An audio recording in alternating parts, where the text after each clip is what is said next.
So it's 7:30 in the morning here in Oslo, Norway. At nakapag-check out na rin tayo.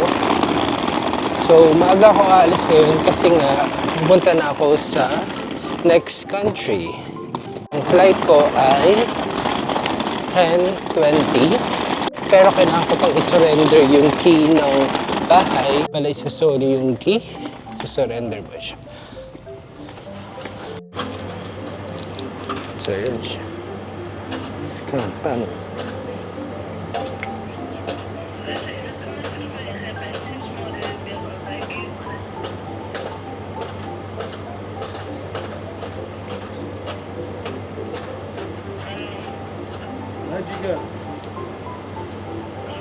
So yun, nasoli ko na siya. So, bumili lang tayo nito pampasalubong. 127.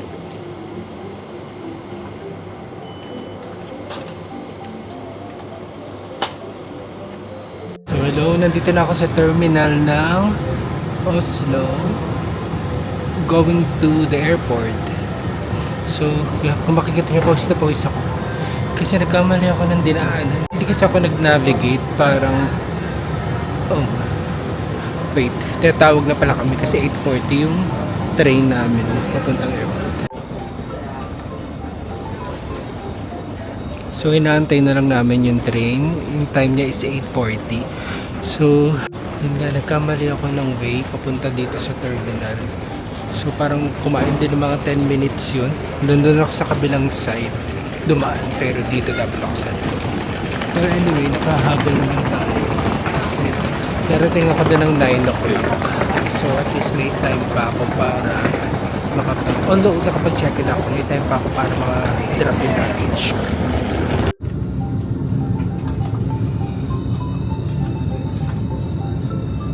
Nandito na ako yun sa express train going to the airport. And hinaan ko lang yung boses ko kasi tahimik dito. Tapos update ko kayo kung anong oras ako darating doon. So ngayon ay 8:40 na. So aalis na to in a while. And magtitake to ng 20 minutes going to the airport. So darating tayo doon ng 9 o'clock. Dito, mabilis lang. Nilagay, ito yung instruction. Tapos yun, diretso na ako sa loob. Bawal na mag-video.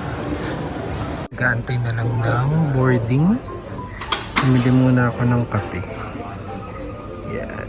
Masarap siya. Binili ko yung pumpkin cream iced chai latte. So, hindi pala siya coffee. Mali ako. So, mabilis lang pala yung process. Pagka drop ko ng bag, pumunta na kagad ng security check. And after security check, yun, diretso na ng boarding. Hindi na ako dumaan ng immigration. Wala namang ganun. Siguro dahil yung upon entering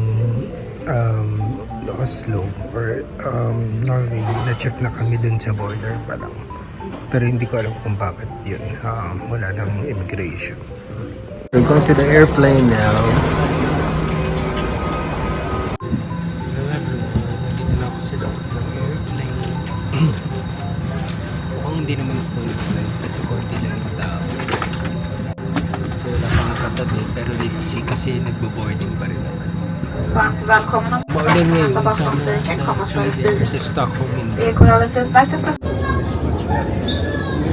So dito na tayo sa baggage claim. Kakalapag lang natin dito sa Sweden, Stockholm, Sweden. Naantay ko na lang yung maleta ko. Wala pa yung maleta ko. Then, after that, pupunta na tayo sa city center. Yung check-in ko naman is 2 o'clock pa. Wala akong bagahe. Yay! Lalabas na tayo ng airport at nakuha na natin yung gamit natin. Ayan siya. Pictures sila. Welcome to my hometown. Pero hindi ko sila kilala. So yan, nandito na tayo. Hanap tayo ng masasakyan papuntang city center. Bumili na ako ng ticket for tomorrow. Kasi maaga yung flight ko, 7 o'clock. So at least, meron na akong ticket. So anytime naman siya. Ano to? 9:22. So sabi ni ate, anytime naman, pwede mong gamitin. So yun, at least meron na tayo, hindi na tayo mangangarag bukas. Punta na tayo sa train station. Hindi muna tayo mag-express kasi wala naman tayo inaabol na oras. So yung for tomorrow lang yung in-avail natin na mag-Arlanda Express tayo. Since maaga nga yung train. Since maaga nga yung flight natin bukas, 7:40. Sabi naman dun sa counter, ang earliest train daw na alis bukas is 4:20. So, pasok pa rin tayo. Churok. Okay. It's called Södertälje. Isen på väg nedåt. This lift is going down. Yung mga airport nila, yung train station, ang ganda. Oh, diba?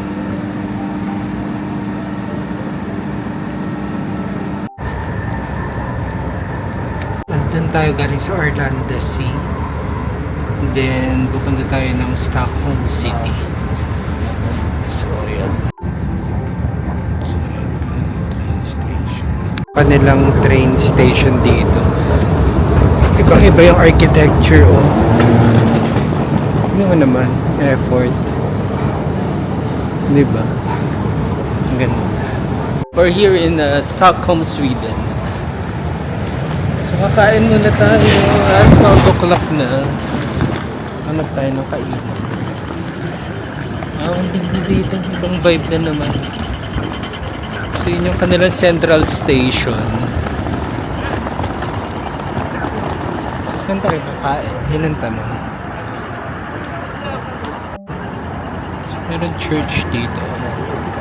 Oh yan, naglalakad na tayo. Papunta na tayo ng hotel. Generator Stockholm. Meron ditong park. Malapit na tayo sa hotel. Malaki rin yung bike lane nila dito. So ayan, si kuya nagbabike. Yan. So yung lamig niya, hindi naman sobrang lamig. Naka-jumper lang ako. Tapos may t-shirt sa loob. Siguro mga nasa 15 degrees. Sakto lang kahit na hindi ka na mag-coat.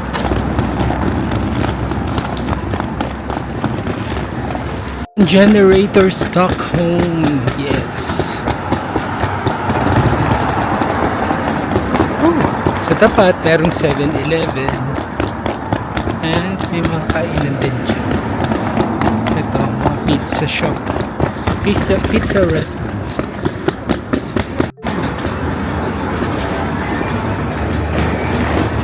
Self-check-in.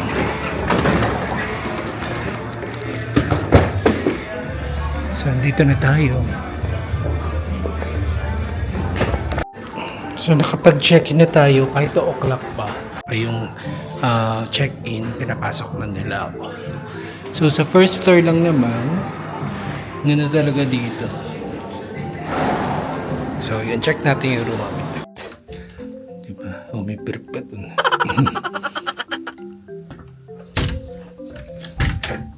Tapos ito.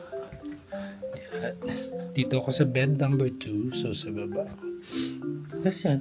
Spacious naman, di ba? Yan.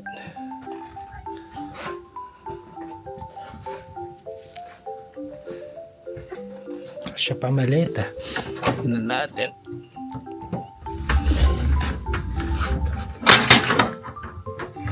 Diba? Malaki yung kanilang storage. Hindi kumpara dun sa isa. Yung sa pinagstayan ko sa Copenhagen. Anyway. So, ito yung shower pala. Yan. Hindi ko napakita. Oh, tas may bidet. Yeah.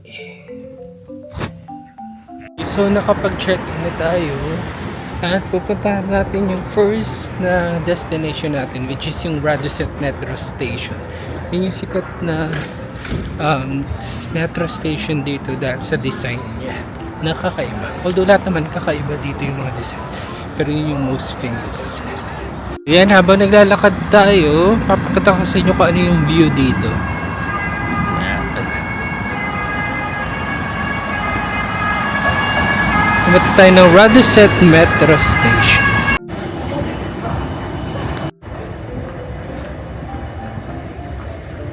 So, kailangan nyo pala pumasok ng train station para makita yung magandang view na yun.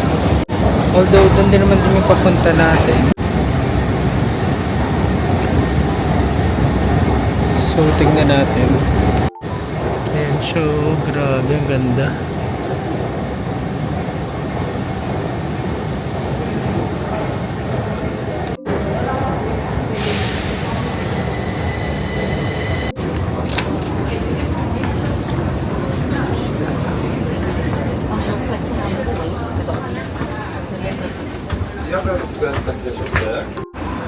So, ito na tayo sa Gamla.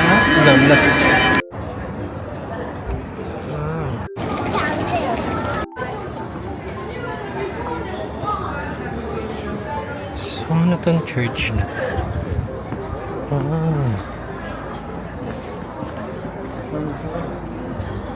Medyo mahirap maglakad.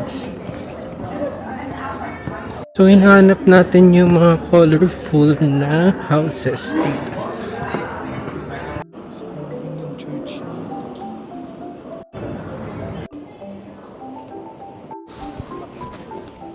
So, we're here in Gamlastan. So, ito yung famous na colorful houses dito sa area na to. So, magla-lunch na tayo. 3 o'clock na. Sobrang late na yung lunch natin. So, dito na lang siguro tayo sa area kakain.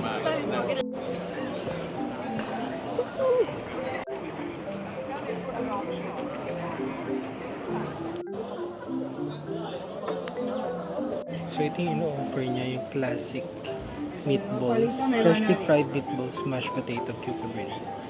So, try natin yun kung masarap. Patapat na siya. Ito yung in-order natin, classic meatballs with mashed potato and cranberry juice. Kain. Alam mo yung sa mga horror na movies, ganyan yung style niya. Tapos tingnan mo, pagpalabas mo dito,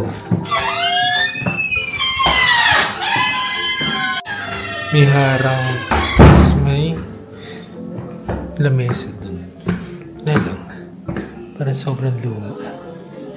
Yan sa loob.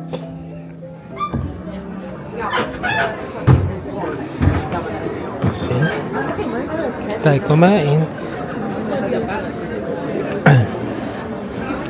Ito yung restaurant na kinainan natin.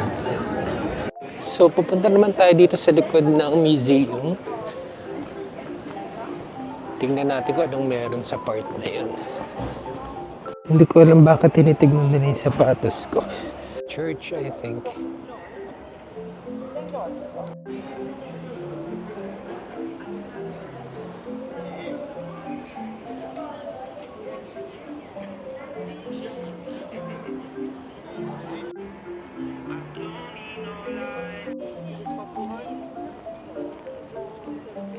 So yan, nandito na tayo sa kabilang part. Wala yung mga tourists. Yan na to. Museum. Welcome to the Royal Palace. Yun yung Royal Palace. Under renovation siya. Ito may parang entrance. Oh. So ito yung loob niya. The treasury. May harang eh. Siguro may bayad dyan para makapasok ka. Pero ito yung pinaka-entrance nila. Yeah. Under renovation nga lang. Staff only. So yun. Labas na tayo.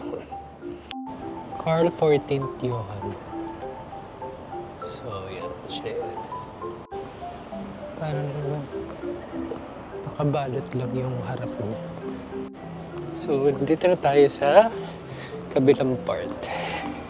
Yun yung National Museum. Kita ba? Ayan. National Museum.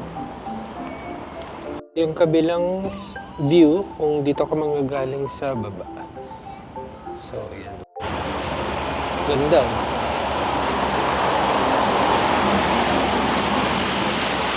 Tapos meron din dun sa taas. Puntahan nga natin yun. Anong meron din? Back side ng palace. Kasi may mga royal security. So, ito nga yung backside ng palace. Wow! Ang ganda. Look. Yung pa yung crown. Daming tao.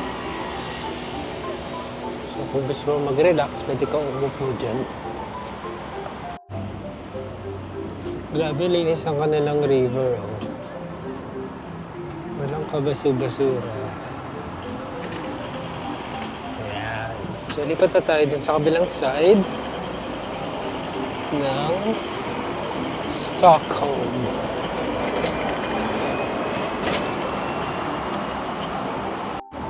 So yun yung palace. Grabe, laki. Diba? Diyan tayo galing kanina. Since wala naman tayong ganong ganap, nag-avail na lang ako nito for 280 crown. Sabi ni Kuya, 280 crowns. So for 50 minutes yung sightseeing ride. Nandito na kami lahat. Pero may mga sumasakay pa. So, yeah. Dalawa yung... Meron isang ganito. Pero kasi naganyan na ako sa Copenhagen last time. So, gusto ko naman yung boat lang, yung normal na boat. Tapos meron din silang pa blanket in case na lamigin ka. Don't wait, don't hesitate, please ask immediately, okay? Please don't be shy. Very approachable, I would say. That's what my friends say at least. Before we get started, we have a very quick security introduction. We have life jackets below you. You're the guardian of the life jackets. That requires absolutely nothing from you, just so we know where they're at. Below the dustbin, our life raft, and behind you, you have the 2 life rings. So if you would like to go for a swim, it's possible. Why not? Okay, I'm gonna take a little stuff. That's his beautiful royal palace right over there. I'll be having some visitors now. We have the beautiful royal palace. You can visit it inside. It's actually quite empty. It's not that the king only has a small apartment in there. He actually doesn't have an apartment at all. He decided he wants to move out because that is a little bit too noisy for him. We have a big street right ahead of his bedroom window, and no one wants to sleep with such a noisy environment, do you? No. He's a human like all of us, so he has other castles. Maybe that's not what you have, unfortunately. But he has another more quiet palace in town. It's called Drottning in Sweden. So if you want to live in style, that's where you should head forwards. We have the cheapest room, the smallest ones, go for around 330 euros. But the presidential stay place, and now we have the National Museum. Has a very misleading name, I must admit. It's not about natural history, that might be your first guess. It's actually our classical art museum. Okay. Yes, now it's going very quiet. Are you art lovers or Classical not too art much? museum. Is it this ship there? It's no, never an army ship. It used to be an old training ship by the Navy, but actually nowadays it is all the more boring building. So, free choice. Has anyone ever slept on a boat? Is anyone sleeping, yes? In Stockholm as well? Yeah. Oh, okay. Which one? It's over there somewhere. It wasn't one of those two. Okay. We have a lot of... You have a lot of boats here. yes. We like boats. We actually... Stockholm is one of the boathouse capitals of Europe. We have Stockholm, we have Copenhagen, we have Amsterdam. If you want to make friends with boats, you can walk all along here. Those are our houseboats. People reside there all year round. So also when we have minus 20 degrees, people are staying in a beautiful, there are steel boats, actually very cozy inside. So try to make friends over here. All the Swedish, Norwegian or Danish means island. And that does make sense because as we all know now, Stockholm was founded upon an island. There we go. Stock has another translation. It means something like wooden lock. So it's a wooden lock island. That's what Stockholm means. Isn't that cute? So that is what we are usually connected to. But now we're a bit more fancy, I would say. By the way, whenever you're afraid of getting lost in Stockholm, don't be. Swedish language is not very famous for being creative. We usually translate everything we see. By the way, we have ships next to an island that is the ship's island, Skeppsholmen. We have over here the eastern part of Stockholm translating to Östermalm, the eastern district. So whenever you're lost, just translate where you're at and you know precisely where you're located in the city. There's one exception though, and that exception is right ahead of us. This bay here is called Nyproviken, the New Bridge Bay. Has anyone found a bridge? Yes, that it's a bit misleading. We don't have the bridge here any longer, but we used to have one. It was actually demolished 200 years ago, and I guess the city forgot to change the name. A bit confusing, but here we have Nyproviken, New Bridge Bay. The reason why the bridge was demolished is quite interesting though, because Sweden as an entire country has a natural land rise. Each year the country is growing for 2 millimeters. I know that doesn't sound like too much at the beginning, but just add that up every year, that is quite something. So the bay used to extend many more kilometers inland, but with time it got shorter and shorter, and here we have it. Swedish people are quite sporty, they don't need a bridge to make this little passage here. So no bridge any longer, we have something else. First of all those boats. Some of them are public transport ferries that bring you on direct way to the Stockholm archipelago. Have you heard about the Stockholm archipelago? We talk about more islands now, because 14 in the city center, we have a bigger group of islands out there. Anyone has some guesses? How many islands are out in the Stockholm archipelago? Thousands. You have a number? Anyone says a little? Okay, well, they're really loud. Cinderella too. That's how we do that here. If you can't afford the island, the next best thing to do is find a friend who has that. So those are the two options you're having here. Very nice. What else can be found in this beautiful bay? We have, for example, a building here in the corner. You might have seen it before. A beautiful golden entrance, a white top, Nordic themes on the facade. It's called Dramaten, and it's a public, actually a royal building. The Royal Theatre. Anyone likes theaters? Expensive ones. Well, it still is, but now we have some private islands out in the archipelago where the more expensive villas are standing. But Strandvägen still very beautiful. We have a lot of celebrities living here or that lived here. Are you familiar with Björn and Benny? Who knows Björn and Benny? Ha, there we go. I found my ABBA friends, my fans. We have Björn and Benny, the two bees of ABBA. They used to live here. Also Björn Borg, Ingrid Bergman, so the Grim de la Grim of Swedish celebrities. They prefer Strandvägen. It's a lovely spot, but actually only recently. All those houses were built after the 1880s. Beforehand, Östermalm was famous for its barren land. We had agricultural land, we had some military personnel, and especially along the shore, all we had were some small unstable huts with the poor population residing in them. So it was not the best area in town. Well, not many people moved inside, but by the time they sold out the apartments, it was a very big problem, and Stockholm actually had to invest quite some money to build a very modern sewage system underneath the canal. So you can look around, it's very clear water. You can swim in here, it's all cleaned. So if you want to have a swim, go for that. But beforehand, I will tell you one further piece of information. 2017, 7 years ago, the city made an interesting discovery. It appears that for the past 150 years, they overlooked the pipe. Was flowing for 150 years from one water toilet into this bay. And that was a very shocking discovery, considering that we had some swimming competitions down the canal. People swam here every now and then, they were displeased. Now the city promises us all pipes are removed, but let me just say, they said the same before 2017, so trust is a little bit damaged. Just come a little walk and thoughts fly away. It's a lovely park.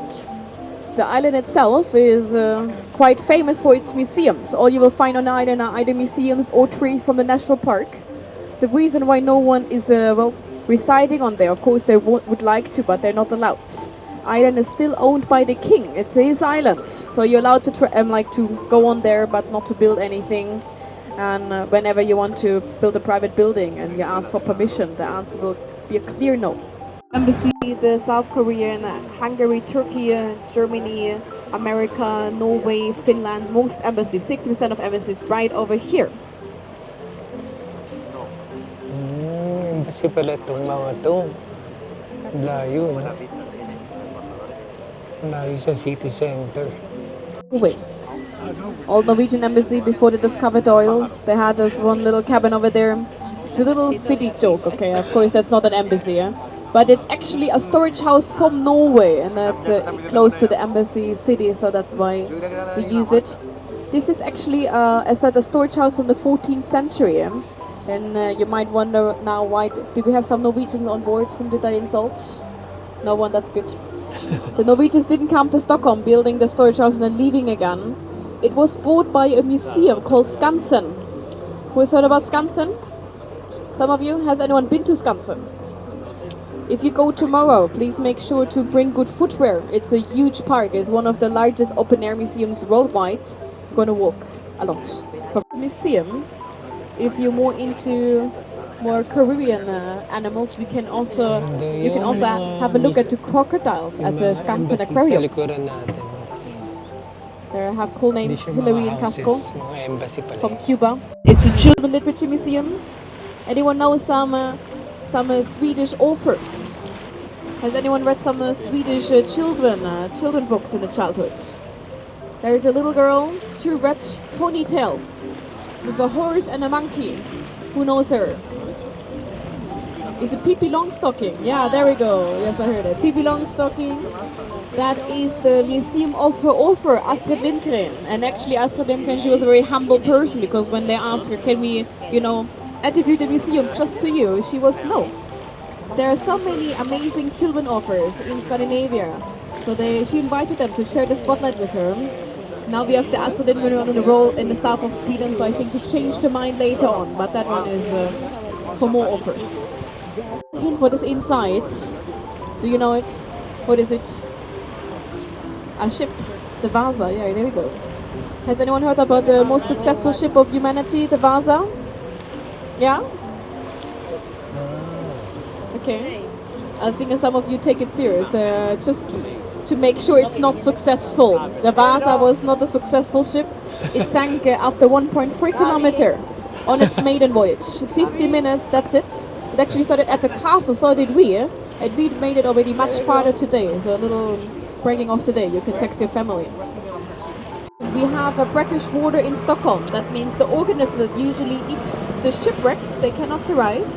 And here we have the Vasa, the old ornaments, the old sculptures, everything survived. And here we have it. They found it between Skeppsholmen and Castleholm. We had frozen water. So, but now, as said, it's not the ice is not thick enough for ice skating actually. So it's getting warmer. But if you consider moving to Stockholm, we have free ice rinks all over the city center. So please come with your ice skates, and you will have a lovely winter. It might be a bit cold and dark, but ice skating is inclusive. For some, that's the highlight. Others cannot do anything with theme parks at all. What about you? Do you like Gröna Lund? Roller coaster, is it your thing or? Okay, no, not too much. It's mostly famous. I know we have theme parks all over the world, but you will never see again a more packed theme park than Gröna Lund. The roller coasters are basically intertangled. They go through each other. It's super crowded. The reason for this crowdedness is one last time connected to the owner of the island being the king. When Gröna Lund asked for extension permits, the king was like, that is not really cultural. You have this amount of space to deal with that. But they did it. The castle was in charge of attacking back, basically. So it's not really operational, but we still have the Swedish Navy flag that is hissed every morning. Quite an important sign. That means Stockholm is, or Sweden in general, is not being attacked or at war. So today you have chosen a good day for sightseeing, as it seems. Whenever you see the flag down, check the news feed, see what's happening. But we had actually 2 incidents when the flag wasn't hissed and there was no attack. You would have all heard about that. Something else happened. In 2008, Malmö, a little bit embarrassing, but it was fixed in the afternoon, all good. Then something else happened a couple of years back. Some Swedish history. Sweden actually conquered Norway in 1814, and there used to be the United Kingdom of Sweden and Norway until 1905. Then there was a peaceful dissolution. They are good friends nowadays, but of course the Norwegians, they appreciate the independence. So a couple of years back we had a very nationalist, a Norwegian nationalist, coming all the way to Stockholm for one mission only. On Norwegian National Day he thought it would be quite funny to climb on top of the tower, taking down the Swedish Navy flag and hissing the Norwegian one instead. That was a good prank, I must give it to him, it was quite funny.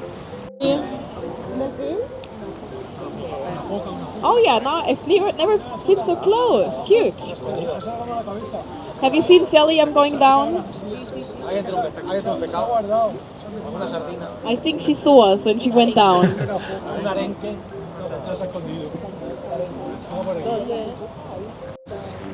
Of course not what I want to show, but behind the red bus there is a house with a circular window at the top, red brick house. This happens to be the musical studio of Björn and Benny. So when you were wondering where the magic is happening, where they're writing their songs, it's in there. If you're lucky enough, have a walk on Skeppsholmen and maybe you see them every now and then. If you go to the ABBA Museum, you'll actually see a remodeling of that building in the ABBA Museum. It's the room with the big piano. Nowadays, with the the 3 golden crowns. Lovely building. So yun guys, tapos na yung tour namin. 50 minutes lang. Enjoy naman. Ang ganda. Mas parang type ko yung ganun kaysa yung nasa bus ka. At least fresh yung air. Titignan natin kung ano pa yung pwede nating magawa. Kasi bukas, lilipat na ulit tayo ng country. Pupunta na tayo ng Finland. I know. Ay, hindi. Tama. Finland. Wala sa sarili. So, araw-araw tayo ngayong nag-airplane. Kasi nga, lilipat na naman tayo ng country bukas. So, yun. Hindi. Ayun na pala yung oras. 6 o'clock na ngayon. So, papahinga muna tayo. Kasi pagod na ako maglakad. Although, nakapapahinga naman tayo dun sa boat ride. So, nandito lang tayo ngayon, nakaupo sa bench at nagpapahinga bago tayo bumalik ng hostel. So, enjoy lang natin yung view kasi nga maganda naman, may tubig. Ayan, ito yung view. Ayan din yung mga yung mga old buildings. Diba? Ang ganda. So, pahinga muna tayo bago tayo sumabak ulit. Balik na tayo ng hostel. 6:30 na. Doon na lang tayo magpapahinga para nakataas yung paa. I think that's all for today. Yun lang kaya ko for one day. Actually, hindi nga one day. For 12 hours. So, yun lang kaya ng powers ko. Kaya, magpasensya nyo na kung yun lang yung video na napakita ko. So, maganda pa dito sa Sweden. Merong staff lagi sa bawat train station. So, kunwari naliligaw ka o hindi mo alam kung saan ka pupunta, meron ka mapagtatanungan. Ito na yung most Instagrammable station nila dito sa Sweden. Natin yung isa, yung parang color blue siya. Kasi isang station lang naman. So, ito rin lang. Maganda. Wow.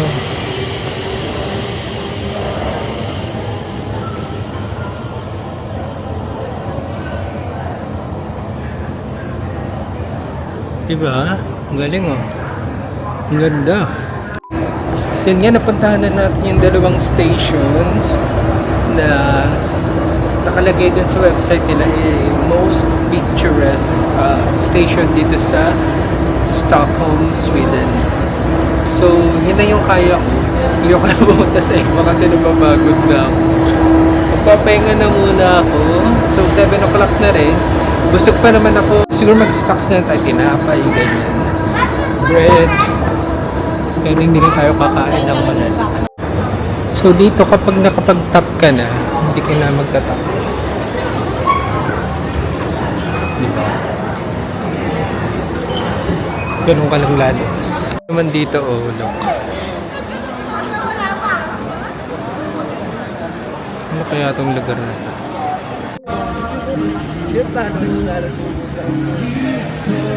So, anong meron dito? May H&M. Init pa rin. So, papunta na tayo ng hostel. Magpapahinga na muna tayo. Kung may madadaanan tayong kainan or 7-Eleven, magte-take out na lang tayo. So, yun na. Saka ng pa ako. Yun naman. Hindi talaga siya pang walking. So, yung hostel pala na yun, nabook ko siya sa booking.com for 24 pounds. Dalawang double deck siya. Yun lang naman importante eh. May toilet, may shower. Parang tutulugan mo nga lang siya talaga. Kasi nga 1 day ka lang naman dito. So, yun. Dito na tayo malapit sa hostel natin.